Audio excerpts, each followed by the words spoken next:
ತೆಲುಗು ಎಲ್ಲ ತರದ ಭಾಷೆಗಳು ವಿಜೃಂಭಿಸ್ತಿದ್ದಂಥ ಕಾಲ 1999 ಕರ್ನಾಟಕ ರಕ್ಷಣಾ ವೇದಿಕೆ ಉದಯವಾಯಿತು.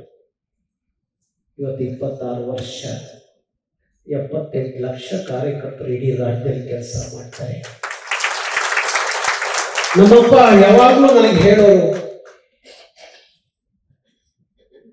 ದಿನನಿತ್ಯ ಯಾವ್ದಾದ್ರು ವಿಚಾರಕ್ಕೆ ಹೋಗ್ತೀಯ, ಜಗಳ ಮಾಡ್ಕೊಂಡು ಬರ್ತೀಯ, ನಿನ್ನಂತ ಒಬ್ಬ ಮಗ ಹುಟ್ಟಬಾರದು ಅಂತ ಹೇಳಿ ನಮ್ಮ ತಂದೆ ಯಾವಾಗಲೂ ಹೇಳೋರು.